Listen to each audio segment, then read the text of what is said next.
In the most holy name of Allah, the Beneficent, the Merciful, I bear witness that there is no God but Allah, who intervened in our affairs in the form of a well-made man named Master Fard Muhammad. We forever thank him for not only coming among us and teaching us personally, but we thank him for coming and raising one from the midst of us that we could have a divine leader, teacher, and guide, a man that he made into his Christ and Mahdi, the most honorable Elijah Muhammad. And we thank the two of them today for preparing one in our midst. And I don't care if we could bring 1 billion people to march on Washington and turn over $1 million a second to the number 2 poor treasury, we can never do enough to thank Almighty God, Allah, for this most beautiful and most dutiful servant in our midst today, the Messiah, the Honorable Minister Louis Farrakhan. It is in their holy and righteous names that I greet you, my sisters, my brothers, in the greeting words of peace of Assalamu alaikum. To all of those in the ministry class, thank you so much for those beautiful words that you shared this morning. To the great helper of the Honorable Minister Louis Farrakhan and his national assistant, Student Minister Ismail Muhammad, we thank Allah for his bold, uncompromising, and pristine representation of the teaching week in and week out. Let's show some love for that magnificent representation. To all of the believers of the mighty Muhammad Mosque number 74 that do whatever you do to help be an extension and an arm on behalf of the Honorable Minister Louis Farrakhan for the resurrection of the dead, thank you, mighty Muslims of Mosque number 74. Today, sisters and brothers, we, by the help of Allah and from the guidance of the most honorable Elijah Muhammad, as exemplified and explained perfectly by the Honorable Minister Louis Farrakhan, would attempt to take on a subject titled The Diet of God. In the Holy Quran, there is a particular ayat or verse found in the 6th chapter, the 142nd verse. Listen to these words. It says, "Eat of what Allah has given you, and do not follow the footsteps of the devil. Surely he is your open enemy." Now, when you unpack the variables of this specific or particular verse in the Holy Quran, if Allah is saying through Muhammad, eat the food that Allah said, but do not follow the footsteps of the devil, for he is your open enemy. Allah is suggesting to us that there are 2 types of food. There's 2 different ways of eating. There's 2 diets on the scene today. One is the diet of the devil, and the other is the diet of God. Well, today we want to expose and destroy the weakness and the impediments in the diet of the devil and edify the efficacy of the diet of God, that we can find the right way and be a true follower of the Supreme Being. All praise is due to Allah. I'm so excited right now. We had a chance to see and hear from the Honorable Minister Louis Farrakhan yesterday. And I got to tell you something, brothers and sisters. The minister is 87 years young, looking good, sounding good, thinking good. And I don't know about you, but it does my heart joy to see a smile on his face. And to see the Honorable Minister Louis Farrakhan filled with so much joy, filled me with joy, and it should fill you with joy. For if there's anybody walking the face of this earth today that deserves joy in his heart, peace on his mind, comfort in his being, it is a man that's been on the battlefield for God and his Christ for over 65 years, the Honorable Minister Louis Farrakhan. We are happy to see him happy by the grace and power of Almighty God, Allah. We thank Allah for his coming. in the person of Master Fard Muhammad, fulfilling that promise that was made to Abraham in the 15th chapter of Genesis. We learned when we were coming up in church, Reverend would always say that there's one thing that God cannot do, and that is God cannot lie. This means that the Lord of the worlds always keeps his promise. That means that God's word is bond. And we thank Allah for fulfillment of his promise. And for the Lord of the worlds making his word bond when he told Abraham, know of a surety, Abraham, that your seed shall be a stranger in a land that is not theirs, that they will serve a nation, that they will be afflicted by a nation for 400 years. But after that time that they've served that nation, I will come, God talking, and I will judge the nation whom you have served, and you shall come out of her having great substance. You shall return to your fathers and be buried at a good old age. Well, for the record, that's not talking about the goldsmiths or the Goldsteins or the Silversteins or the Rubysteins. That's not talking about the Greenblatts or the Foxmans. This is not a prophecy that the white Jew of America or the world can claim, because they are not the seed of Abraham. No, they are not the seed of Abraham. Abraham was not a white man. Abraham was a black man. In fact, when Abraham was in Egypt with his wife Sarah, they thought he was an Egyptian. Do you know the word Egypt in Greek is Ieptis, which means land of the black and the burnt-skinned people? Well, there's no way Abraham could have been mistaken to be an Egyptian unless he had black and burnt skin. So the first prerequisite of being the seed of Abraham is you got to be born a black man from a black bloodline. Second, all praise is due to Allah. Second, you got to be a stranger in a land that is not yours, and you have to be a slave for 400 years. Well, in the book of John, Jesus is having a conversation with these so-called Jews. And when he spoke to them, he told them, ye shall know the truth, and the truth shall make you free. Listen to the white Jews respond. They said, how should we be made free when we have never been in bondage to any man? Well, if the prerequisite for being the seed of Abraham is you got to be a slave for 400 years, but you, Mr. Goldblatt, you, Mr. Greenblatt, you, Mr. Foxman, you, Mr. Goldsmith, you've never been a slave in a strange land for 400 years. You've never been in bondage to any man. Then the question then must be raised. What people are black?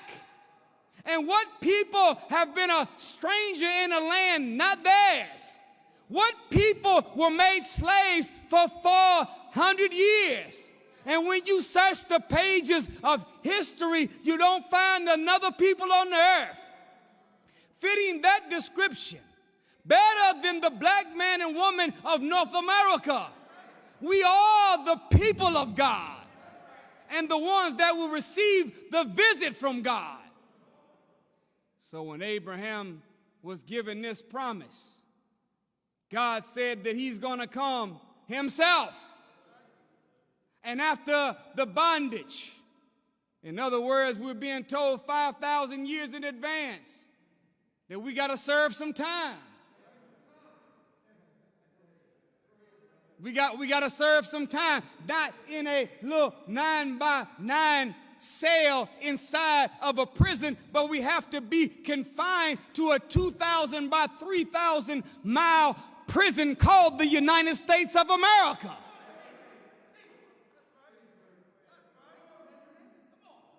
But after that time has been served, there's a release date coming. The release date is 400 years from the start of that bondage. The most honorable Elijah Muhammad said that the white man in his school system lied to us about the start of slavery. We were taught all of our years that we became slaves in America in the year 1619. But that is whenever the Mayflower landed. That's when the Nina landed. That's when the Santa Maria landed. But we didn't come on the Nina, the Pinta, the Santa Maria, nor on the Mayflower. We came in the hulls of slave ships. The Honorable Elijah Muhammad said we didn't come in 1619. We were brought here on a ship named Jesus, captained by a man named Sir John Hawkins. And we were brought to America and made slaves in 1555. They always say 1619 because they don't want to know what took place between 1555 and 1619 to us. They want you and me to think that they found black people in Africa swinging from vines with bones in our nose, savages living a jungle life. There was some, but those that they kidnapped weren't all in that category. It took them 64 years to take a proud, powerful, productive, and pious people and break us down and make us fit for slavery. So this 64-year window of time is called a hidden history. It is the slave breaking time. It is the slave making time. It's what is called by the slave makers the milling process or the seasoning process, where they killed off most of the adults and then raised the children in bondage, making them think that they were born to be hewers of wood and drawers of water. And before long, banning prayer, banning reading. As time went on, we lost the knowledge of self.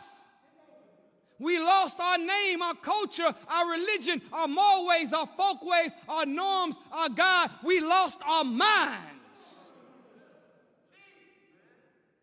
So this process, 64 years, is a hidden history, and that's why on the old game shows they used to have a $64 question.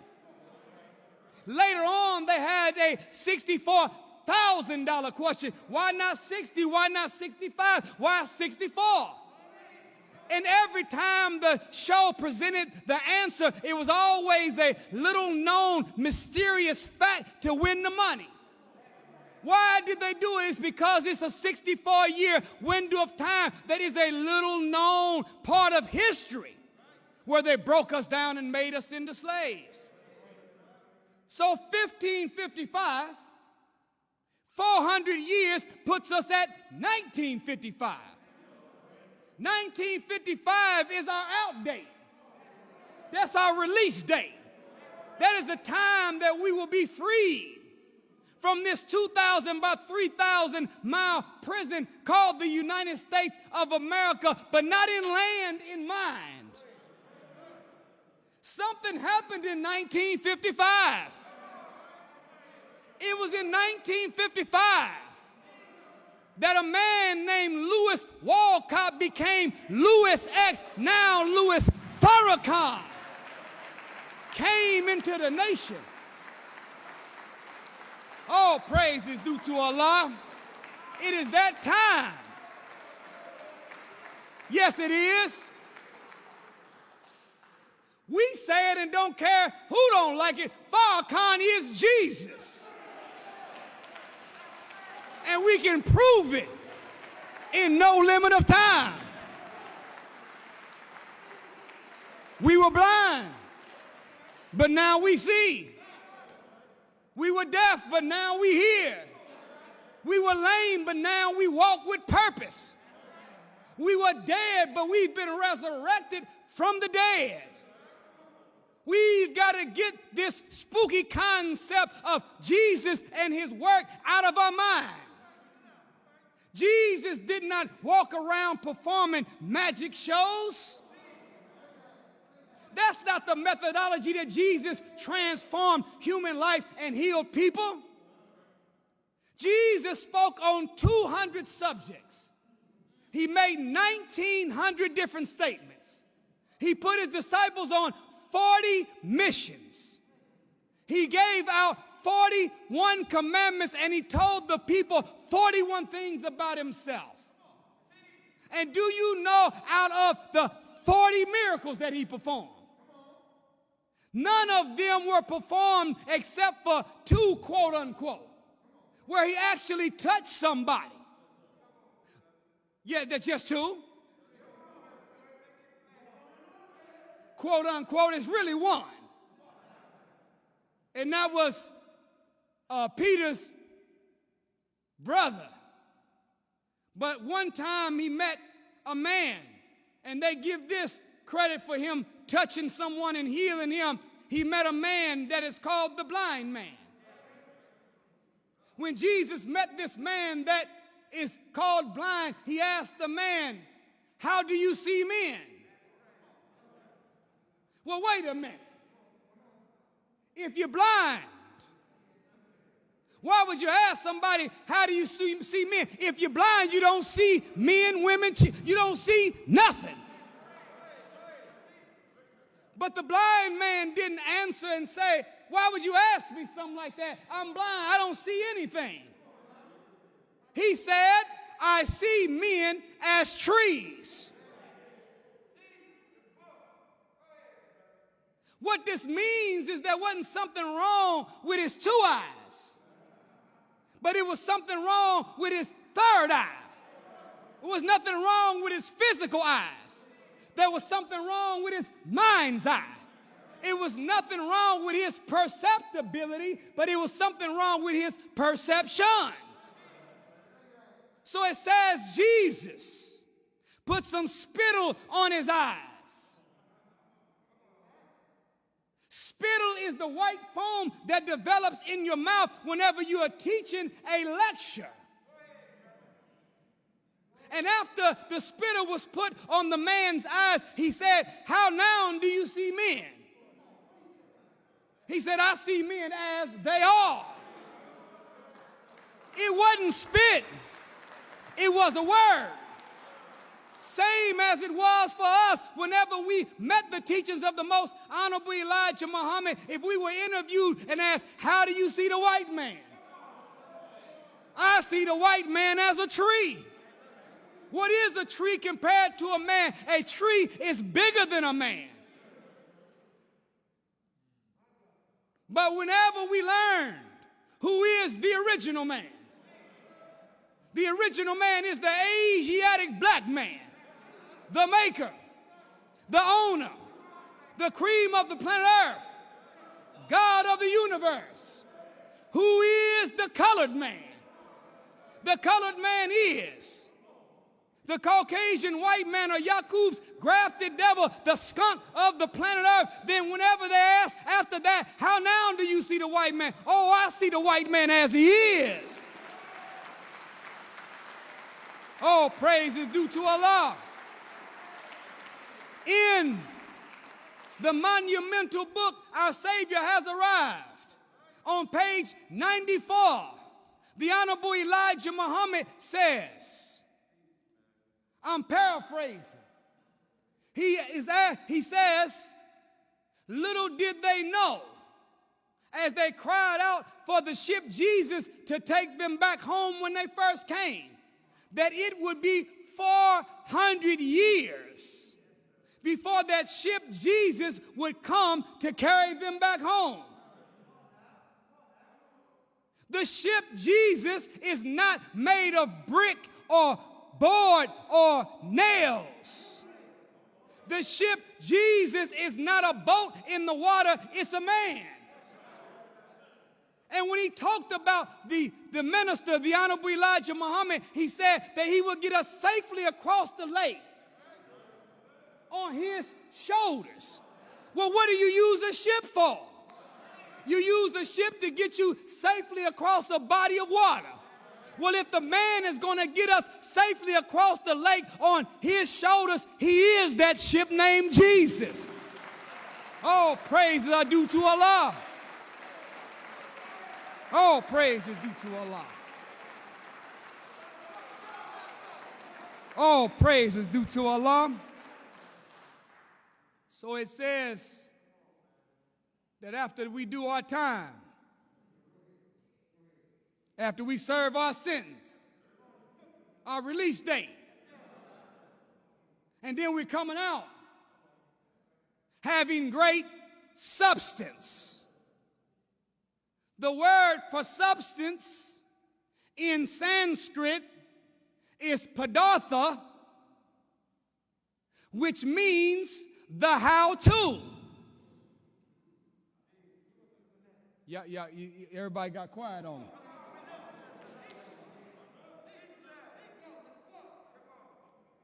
So if substance means the how-to, it's more of a verb than it is a noun. It's more of a process than it is a product. So when the God comes, he doesn't come to do it all for us. He comes to give us knowledge, wisdom, understanding, a mathematical theology, that we can use that mathematical theology in the proper terms to secure some benefit for ourselves while we are alive. Master Fard Muhammad did not say, I'm going to sit you in heaven. He said, sit yourself in heaven at once. All praises are due to Allah. There is no mystery God.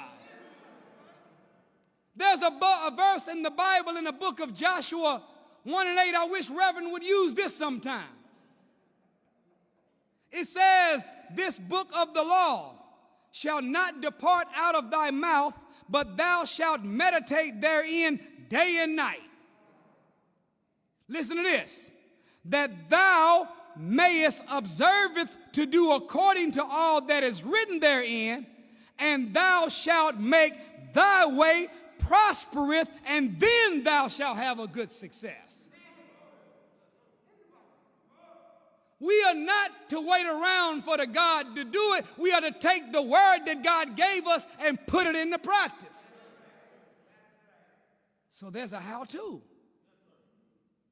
Then there's two specific types of how-to that are mentioned in this promise made to Abraham of God coming to a people that were slaves for 400 years that he was going to give them.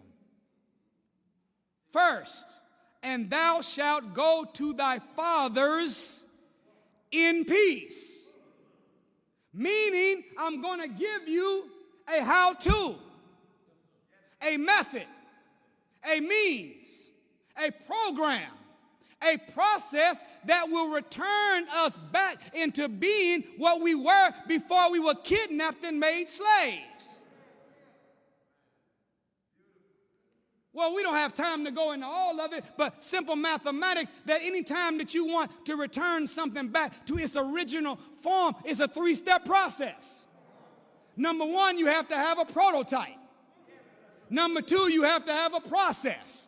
And number three, you have to have proof that the process works to make a duplicate of the prototype.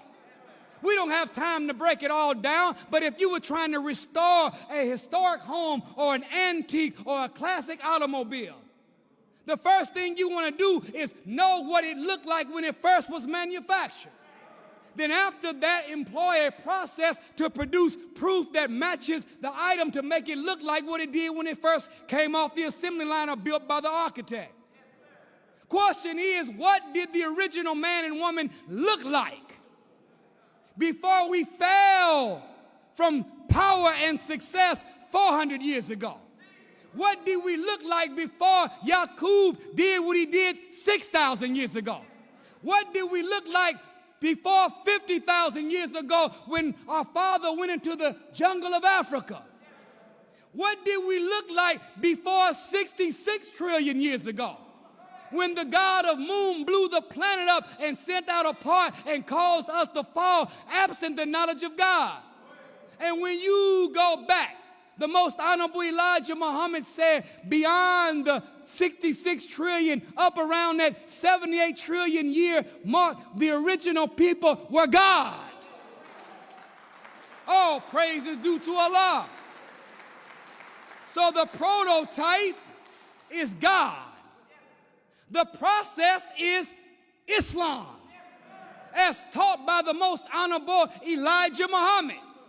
And the proof that the process works to manufacture us into the prototype is a man by the name of the most honorable Elijah Muhammad and a man by the name of the Honorable Minister Louis Farrakhan. They are proof positive that the process works to make us like the prototype. Once again, we're going back to our fathers in peace. Number 2, it says, and thou shalt be buried in a good old age. The most honorable Elijah Muhammad said that food keeps us here and food takes us away. So if food keeps us here and food takes us away, then there has to be a padatha or a how to eat to live in order for us to be buried at a good old age. Y'all got it? So I'm saying today that you don't need any program, any doctor, any health guru. You don't need to read and study nothing of the nutritional madness of the white man's world. All you need to have in your possession is these 2 books. How to Eat to Live, Book 1, and How to Eat to Live, Book 2. These are the definitive textbooks on nutrition. This is the owner's manual. This is the age reversing, disease preventing, life and life more abundantly handbook from God, given to the most honorable Elijah Muhammad for the original people of the planet Earth. You don't need nothing else. Thank you for listening. I greet you in peace.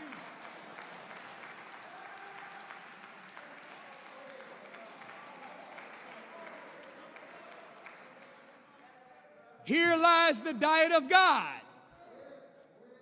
Y'all all right?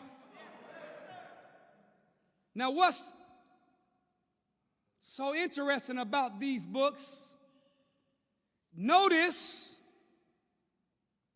that these 2 books start off in a way that no other book on nutrition has ever started. Have you noticed that every book you read always has title, author, title, author, foreword by. That's about you. But none of these books on teaching the science of life or the science of eating start off like these 2 books. The most honorable Elijah Muhammad put in bold black letters at the very top of the books, How to Eat to Live, from God, in person, Master Fard Muhammad. No other book on earth can start like that and even tries to say it's from God in person. Now, the most honorable Elijah Muhammad didn't just make bold claims, nor does his chief helper, the Honorable Minister Louis Farrakhan, just make bold claims. They challenge the scholarship of the world to prove what they say to be a falsehood. The most honorable Elijah Muhammad, once he said that if you can prove what I teach to be a lie, I will give you $10,000 out of my brother's vest pocket.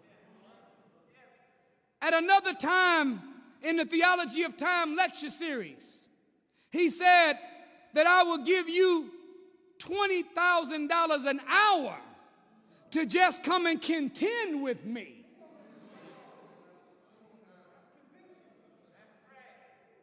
And didn't nobody cash in. Where were the gurus at?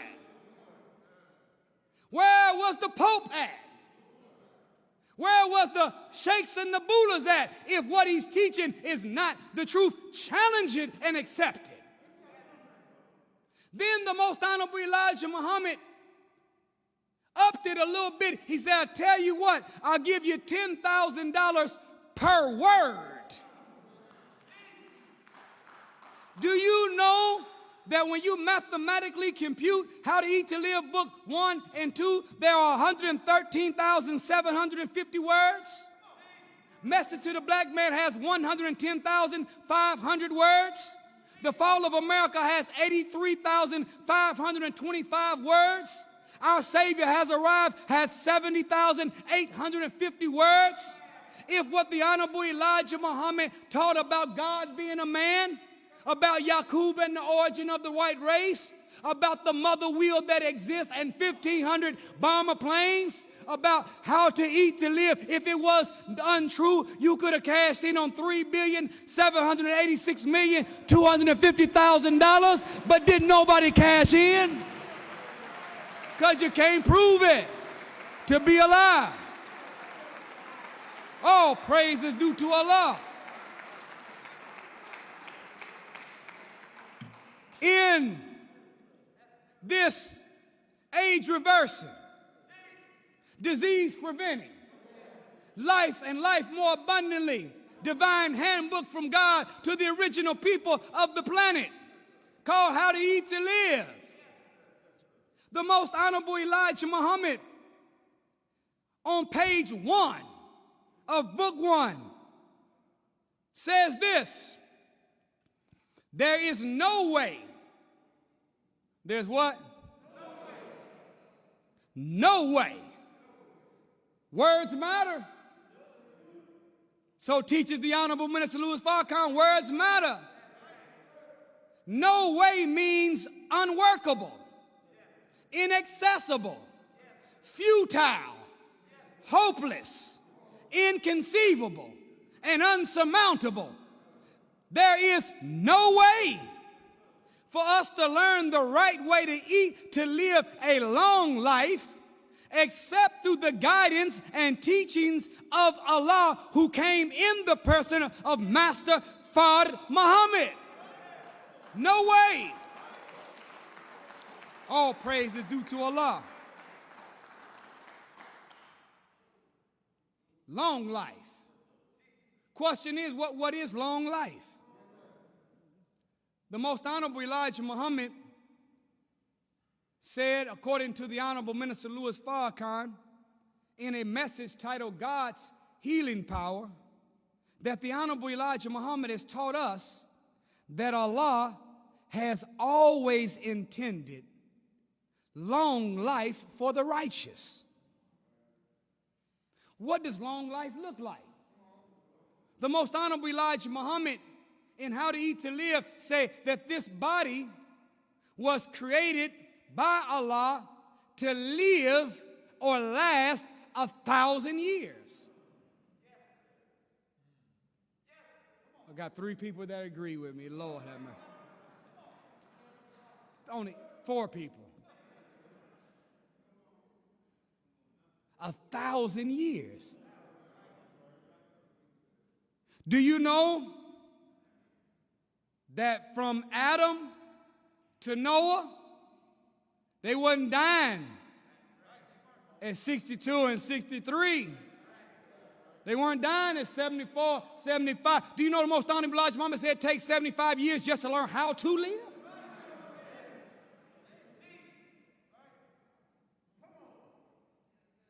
And most of us are leaving before we even learn. But according to the Bible, Adam lived to be 930. Seth lived to be 912. Enos lived to be 905. Canaan lived to be 910. Mahalalel lived to be 895.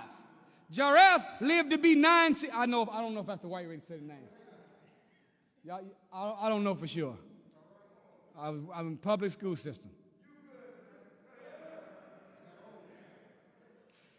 I only speak 2 languages right now. And one of them, I'm only proficient in one. I speak English and Ebonics.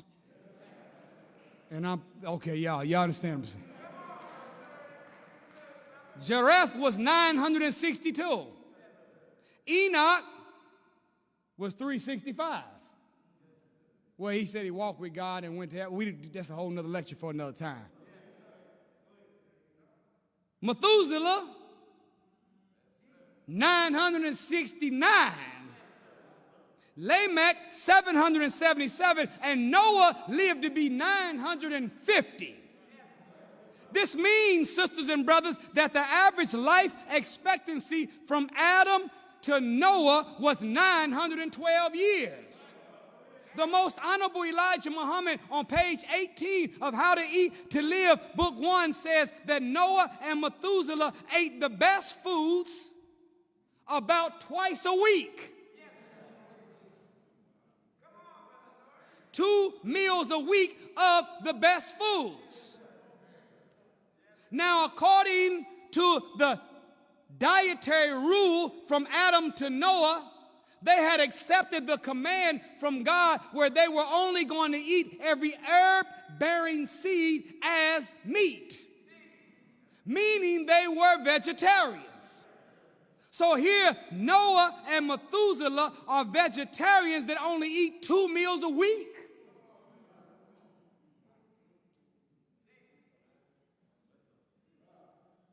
But after the flood, people start eating meat. I can't say it for sure, but it sounds like a little breakfast that got involved too. I'm not for sure on that. I'm not for sure on that, but just off these stats, it looked like some lunch had jumped into the equation too. I can't prove it, but I'm just saying.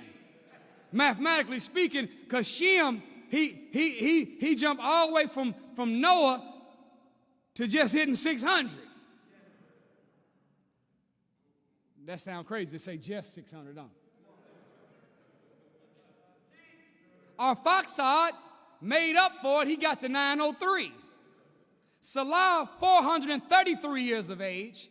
Eber, 464. Pilah was 234. Ru was 239. Serug was 230. You see, it's getting lower and lower. Nahon was 148. Abraham made it to 175. So the time between Noah and Abraham, the life expectancy was reduced from 912 to 317. Still hadn't started eating no pork. No hog was on the plate. But just, y'all understand what I'm saying? So How to Eat to Live is not only books that teach us how to eat to live and how long, but it also teaches us how to eat to live and how well do you want to live. Listen to the great master teacher, the most honorable Elijah Muhammad, on page 53 of How to Eat to Live. He asks a question. He says, how to eat to live? Allah God said to me in the person of Master Fard Muhammad, to whom praise is due forever, that we who believe in him as our God and Savior should eat but 1 meal a day once every 24 hours. That we who believe in him as our God and as our Savior. So part of the litmus test and criterion to determine how much we believe in him as God and Savior is how well are we obedient to this one meal every 24 hours. Okay, now y'all really mad at me. It's okay.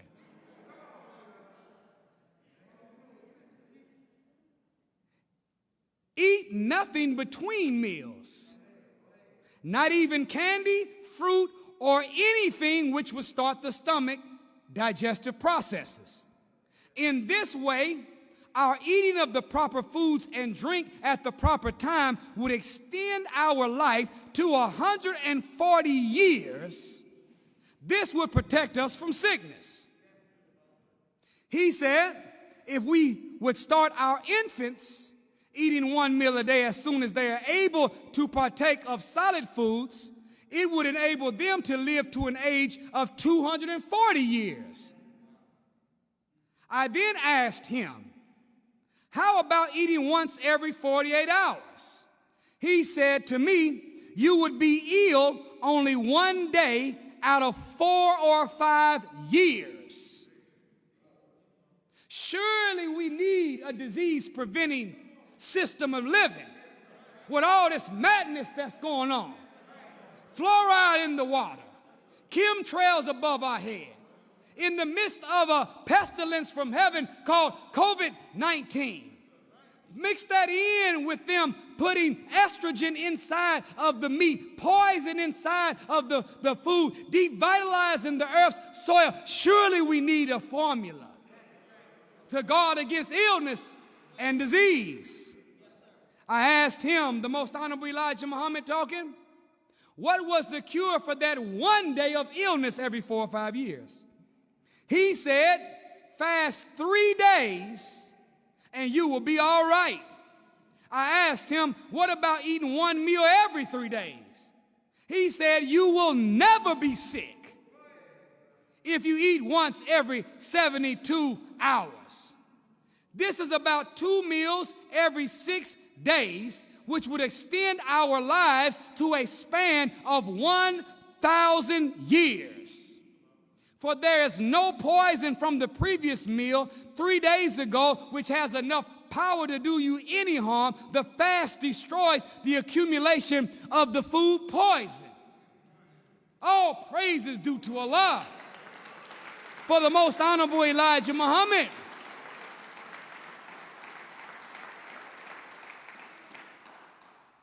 During the time of these long livers, you'll notice that there was something missing in the environment where they live long that's present in our environment. You can read all of the translations of the Bible or the Quran you want, and you'll never see anything about McDevils in there. There was no murder kings around, no taco hells, no white casket, no Chick-fil-A, no Kentucky Fried Chicken.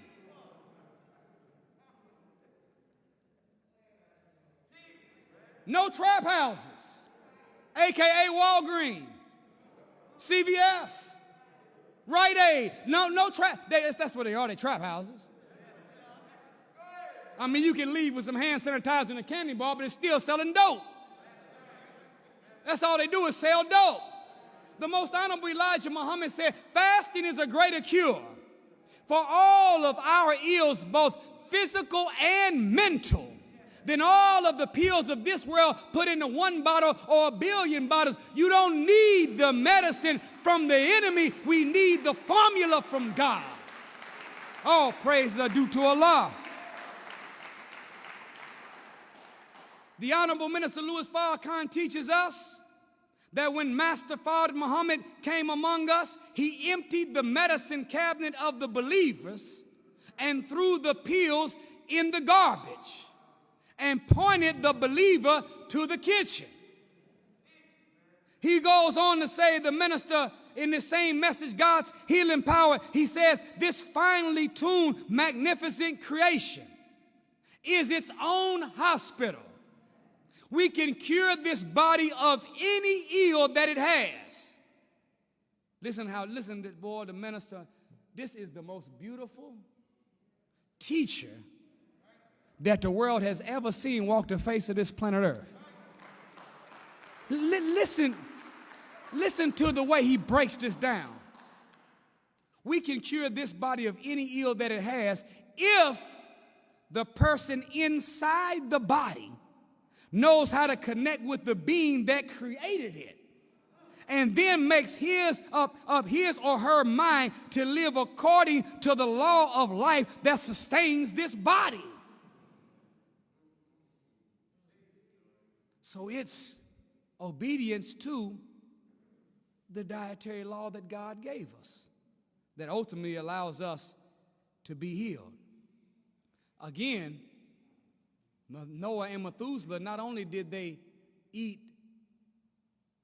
approximately twice a week, but they also, according to page 18 of How to Eat to Live, they ate the best foods. Do you all ever remember the saying, you are what you eat? We've heard. The Honorable Minister Louis Farrakhan, in the time and what must be done, he verified it. He said, yes, you are what you eat and even more what you think. So mathematically speaking, we are made up of what we put in our mind and what we put in our mouth. What we put in both places mixes together and becomes who we're going to be. The food that we eat will affect what we're going to become. The scientists of this world, they call this nutrigenomics, which is the study of how individual genetic makeups interacts with diet. How what you eat can either turn off or turn on a gene or modify a gene. Food is that powerful. They found through nutrigenomics that they can take the same horse from the same family with the same genetic predisposition, and one they can let roam freely and just eat hay, and the other they can take and regulate its affairs and train it and feed it to become a racehorse. And if they take the one from the same bloodline and discipline the diet, put it on a controlled schedule, don't let it eat just regular hay, but whole oats, corn, barley, beans, and sunflower seeds, then that horse will be able to be bigger, stronger, and more agile than the other horse coming from the same family. Same DNA, but fed in a way that it activates the gene, that it enhances the gene that makes the horse more powerful, that it can race. They found in nutrigenomics that the only difference between a female bee and the queen bee is that the one that they decided to make the queen while she was in the larva stage was fed in her development something called royal jelly. And by feeding the queen bee at the larva stage royal jelly, the queen bee grew to be 3 to 4 times the size, lives longer, and is smarter than the rest of the other bees. Not because the queen bee was born different, but because the queen bee was fed different. I wonder what would happen if the queen of the planet Earth began following How to Eat to Live. Oh, praise is due to Allah. They found in nutrigenomics in the 30s and 40s, there was a man by the name of Dr. Pottinger. He did an experiment with over 900 cats over a 10-year period of time. Some of the cats he fed in accord with their nature, which was fresh milk and raw meat. That's their nature. Other cats he fed outside of their nature with cat food, processed food, or cooked meat and evaporated milk. The first generation of those cats that were fed abstract to their own nature had decreased coordination. Have you ever heard cats always land on their feet? Oh, it's almost true. We used to, I'm confessing. Before Islam, we didn't, you don't see everything as sacred. After Islam, you start seeing everything as sacred. Because it is a creation of Allah. But before Islam, we should just take cats and just throw them out the window. That landed on his feet. Legs broke, but he landed on his feet. But after feeding the cats, the first generation outside of their nature, their coordination was decreased, their activity decreased, they slept more, became lazy, they began to develop dental problems, hyperactivity, impaired balance, poor self-defense skills, and their fur became dull. Sounds anything like a Negro, it's not a coincidence. Second generation feeding them out of their nature. Same problems as the first generation with new ones added to it. They now had less muscle mass, smaller skulls, smaller brains, lower bone calcium, and then they began to engage in sexual perversity and reverse sexual characteristics. The male cats start acting like female cats. The female cats start acting like male cats. This is from diet. And before long, they started the females tried to be with the female, male tried to be with the male. This is from diet, not genetics. Third generation, all those problems existed. In addition to that, they had sinus problems. Skull became flat, less intelligent. Bone calcium was down to 3%, making it easy to break bones. They were always tired, had asthma and allergies, and began suffering from stillborns and miscarriages. There is and there was no fourth generation. At that point, they stopped reproducing. Tell me that you don't see all of these conditions taking place in the black community right now. We've become the Pottinger people, grafted by way of an improper diet, the diet of the devil. We've got to reverse it. And the only way we can is we got to adopt the diet of God. Well, question is, what is the diet of the original people? What is the diet of God? I said, well, we are a people of soul, right? So naturally, I said, well, let's, all the nationalities, they have different cuisines that they consider theirs. So let me just pull up on social media, #soul food.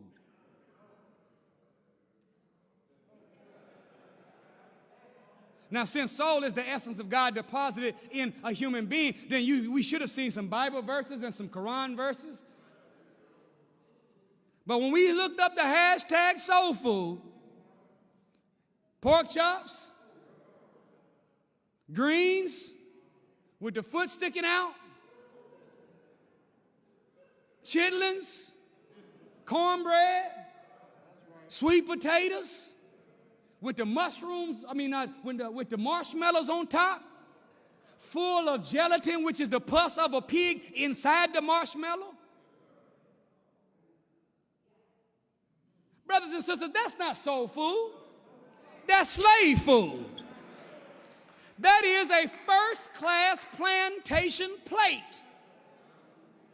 This is what the enemy made us eat, because they knew that the food we eat today will produce the person we become tomorrow. So if they fed us pork then to make us into a slave later, question is, what do we have to eat now to make us into a God tomorrow? We've got the formula. We got the formula from the most honorable Elijah Muhammad. They made us eat on the plantation. Swine was the staple. You remember in the movie Roots, Kunta Kinte, that whenever they came, they wanted to make him eat pork. He wouldn't eat it.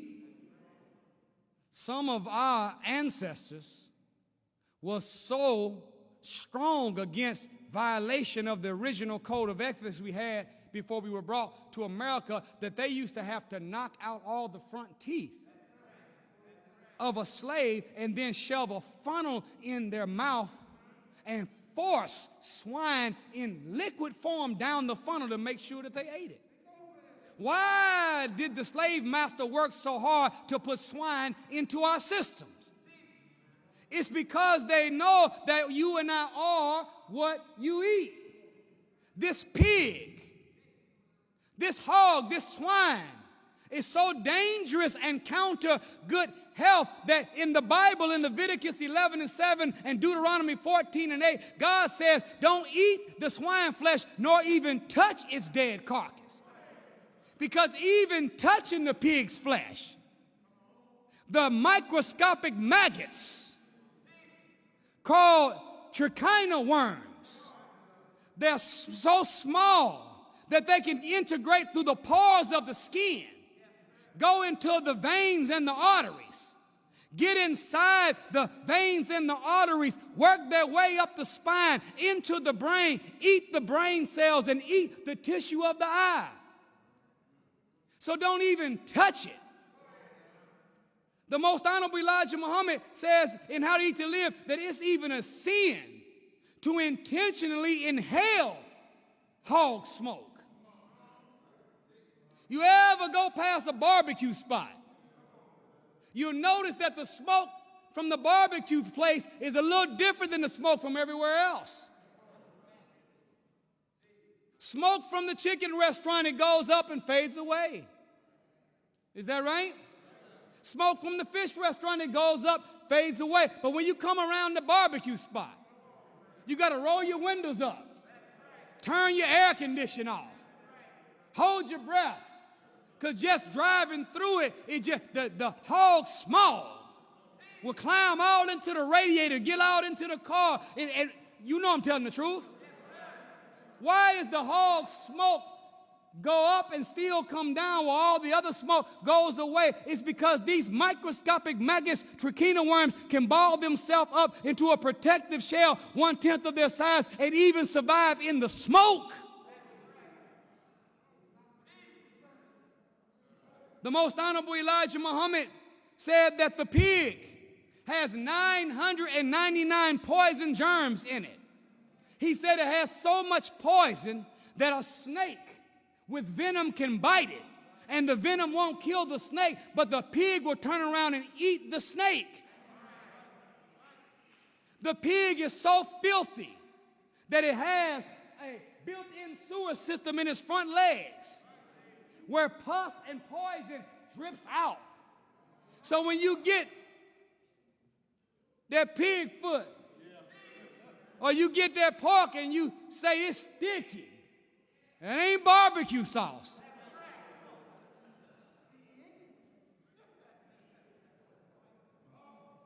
The most honorable Elijah Muhammad said that it is a grafted animal made of a cat, a rat, and a dog. Well, wait a minute. If you are what you eat, the cat, rat, and the dog, these are all natural enemies of one another. The dog chases the cat chases the rat. So in the nature of the hog is a self-conflicted animal. Well, what happens to us when we become hog eaters? We become a self-conflicted people, always turning on one another. Pork, public enemy number one, we got to get it off the table.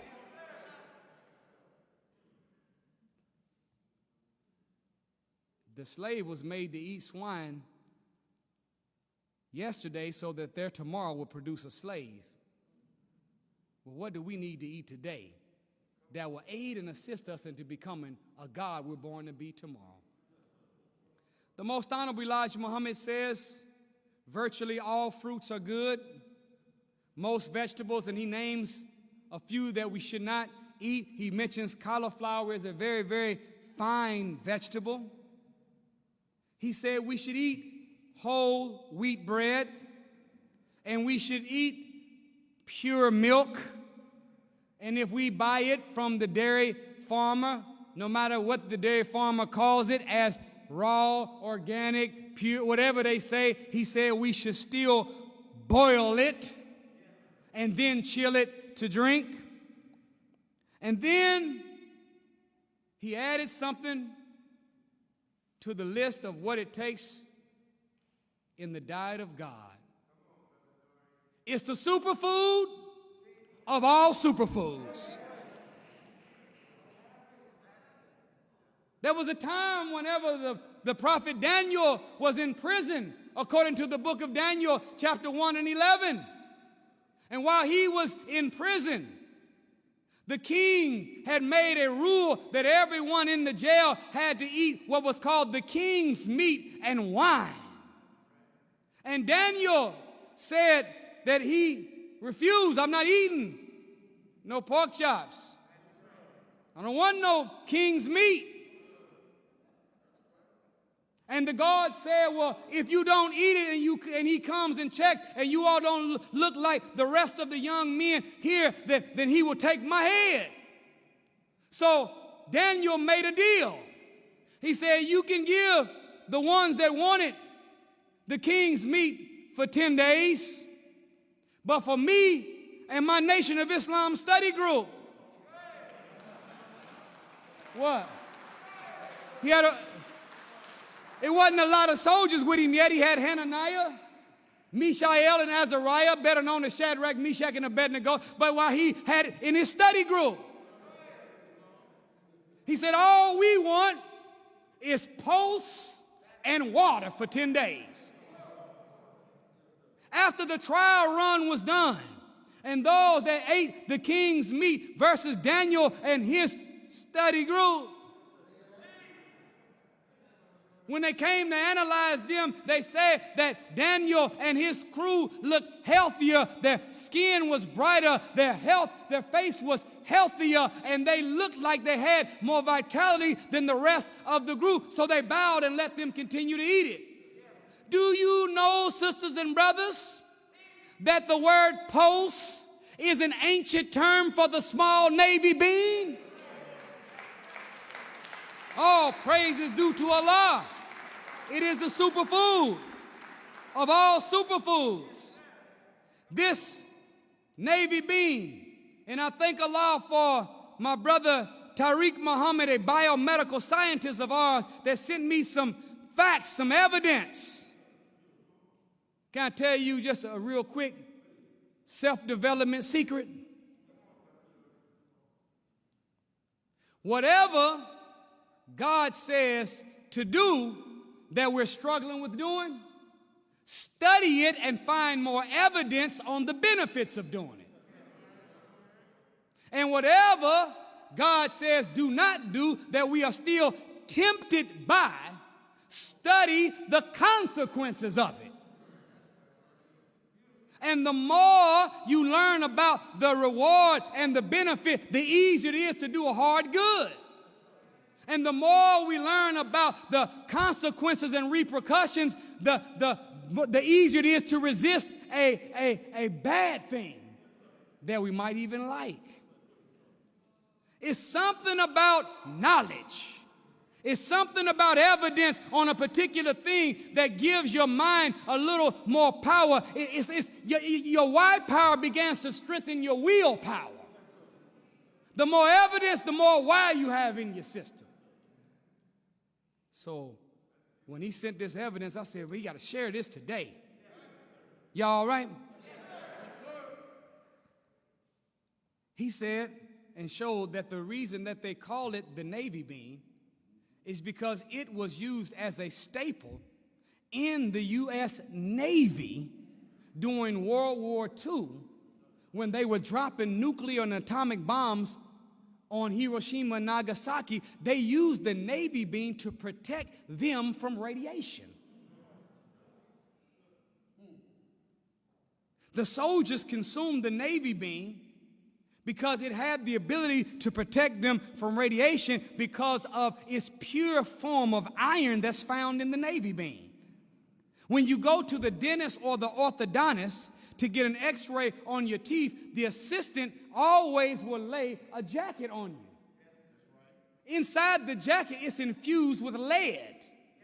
The lead in the jacket is designed to protect you from the intense radiation that they're using during the x-ray.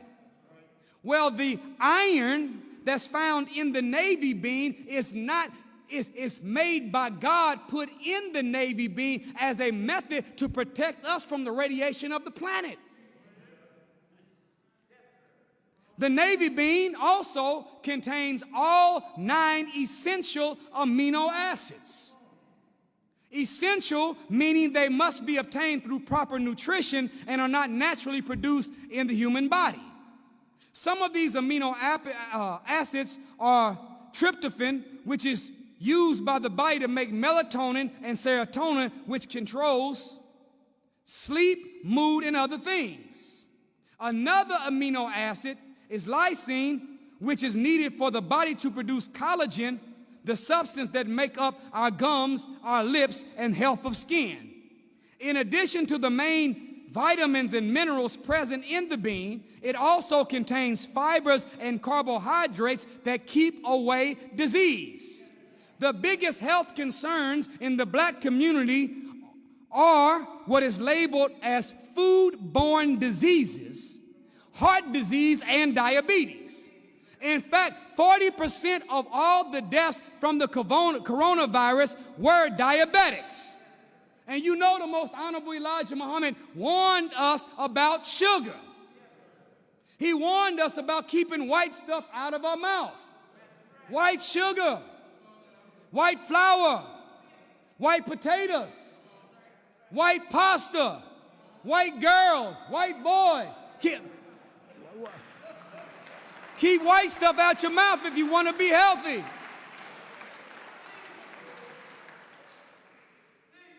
Okay, back to the Navy bean. The dietary fibers in the Navy bean produce an environment in the human body that keeps things in line.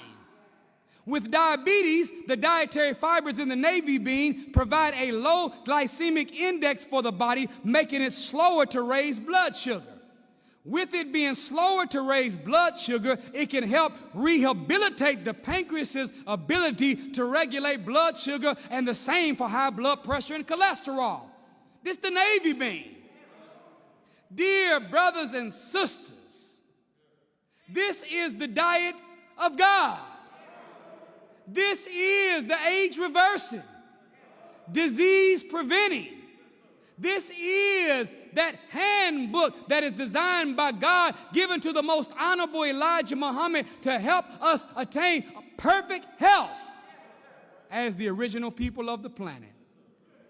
I thank you so much that our President Mas Mariam. I thank the Honorable Minister Louis Farrakhan. I thank all of you in the viewing audience. Thank you for sharing space and time with us this morning. I want to close with this quote from the Honorable Minister Louis Farrakhan to let you know that no matter how long and how bad we've been messing up, that we can in fact be redeemed. The Honorable Minister Louis Farrakhan says this: whatever illness you have, I have, or we have, if we put our faith and our trust in Allah and act in accord with His will, you can be healed of any disease. There is no sickness Allah cannot heal. So you that have any afflictions, lift your heads. Don't you go out of here thinking this is the end. This is the beginning. You make up your mind. This beautiful body is the living house of the living God. Go from this place and make up your mind. I'll never put an ounce of swill in this house of the living God ever again. Away with the cigarettes. Away with alcohol. Away with grease and grime. Filthy food. Away with fat. When you look at that fat on yourself, you're looking at a Satan that is robbing you of life. Get rid of it intelligently through proper diet. I recommend everyone get the book by the Honorable Elijah Muhammad, How to Eat to Live, and then get some exercise every day. We are not taking your vaccine. This is our 2-shot vaccine. How to Eat to Live, book 1 and book 2. We don't need Johnson & Johnson. We already got Muhammad and Muhammad. We don't need Moderna and Pfizer. We already got Master Farad.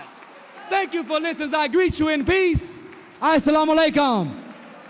All praise is due to Allah. All praise due to Allah. Allahu Akbar. Allahu Akbar. Allahu Akbar.